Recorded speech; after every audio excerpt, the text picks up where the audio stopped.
Nikki actually sits here. He scratches his head a little bit. He's like clearly thinking with his face. I would definitely recommend you don't do that when you have a marginal hand.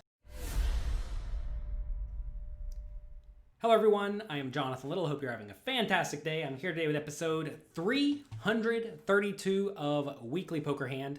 And today we have a fun one from a $1,500 buy-in tournament that took place at Best Bet Jacksonville. This is the Fall Frenzy. Under the gun, Derek wakes up with the King-Queen offsuit. We are playing with a 15,000 big blind. He raises it up to 35,000. Notice that we are playing pretty deep stacked. At least he is. He has 800,000 chips, so he's sitting here with, 55 big blind, something like that. So he raises it up with king-queen offsuit.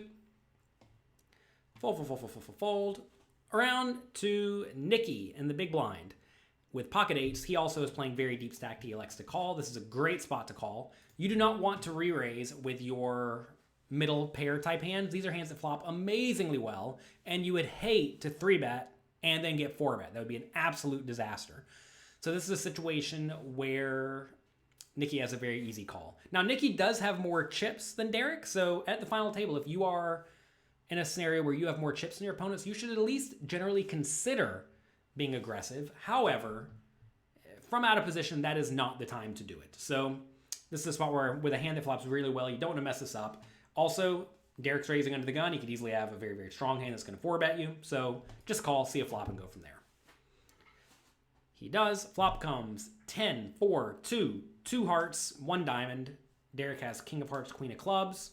Nikki has the pocket eights. Nikki checks his pocket eights, as he should do with his entire range. And this is a spot where Derek should bet small with his entire range, I have to think, because he has a very big range advantage here. He does bet 30,000, so good, fundamentally sound bet size, bet strategy. And Nikki pretty quickly calls. Some people may look at this and think, oh, Nikki should raise with his pocket eights here because he doesn't want to get outdrawn by the various overcards. The problem with raising with pocket eights on 10-4-2 is that when you do get called, usually those pocket eights are in pretty bad shape. You're either going to be against an overpair, which you're in very bad shape against, or a very good draw, usually with an overcard or two, that also has plenty of equity against you. So this is a spot where pocket eights has a very, very easy check call. Turn is a 9 of diamonds, so an interesting card. Nikki should certainly check again. And now Derek has to figure out if he wants to bluff this hand. So he only has a gut shot with 2 overcards, but I actually think this is a really good spot to bet. And the reason for that is because if you bet and get raised, you can just easily fold. You're probably in terrible shape. And if you bet and get called, you can at least consider bluffing the river. So here he bets 130,000 into the 150,000 pot. I love that bet size. This is a scenario where when Derek bets the turn, he fully recognizes that he is going to be betting with a very polarized range here. Either good overpairs, sets, and draws. Now, it's important to make sure you think about in this scenario what draws are actually available.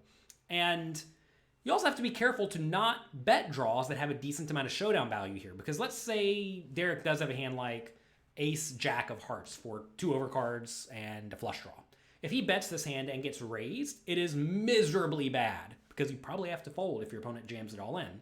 So you may not actually want to bet with your best draws. So if that's the case, you have to look for your weaker draws to bet that you don't really mind folding if you get raised. So in this scenario, I actually like the strategy a lot of betting with your best made hands that can easily call it off, and then also betting with your junky draws, like this king-queen, no flush draw, that will have to fold if you get raised.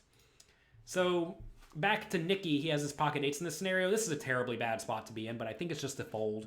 It's unfortunate, but this is a spot where unless Nikki has a 10 or a 9, which he's not going to have a ton of 9s on 10-4-2, but if he does have a 10 or a 9, he's not going to fold. But with pocket eights, I think you just have to let it go. If your opponent is value betting, you're in very bad shape. And if your opponent is bluffing, well, whatever they're bluffing with has some equity. Like right here, we see Derek has 23% equity with this very junky draw, right? Nikki actually sits here. He scratches his head a little bit. He's like clearly thinking with his face. I would definitely recommend you don't do that when you have a marginal hand. But he does. He does think for a while, and he lets it go. Now, the real question for you. If Nikki calls, should Derek bluff on a random blank river? Notice, though, there aren't actually a ton of very random blanks. Any heart or diamond could put up, would put up a potential flush draw, either front door or back door. An overcard would give Derek either top pair or a straight besides an ace, which would then be a very scary card, right? A 9, 7, I'm sorry, an 8, a 7, a 6, a 5, a 4, a 3. All of those cards could very easily improve Nikki to pair. So this is an interesting spot where there really aren't a ton of obvious blanks on the river. There are a few, but not a ton. But ask yourself, in this scenario, say the river was the 7 of spades, okay? Pretty blank river. In that scenario, if Nikki checks the river, should Derek bet again? Take a second, pause the video, think about it. And I'm going to tell you what I would do.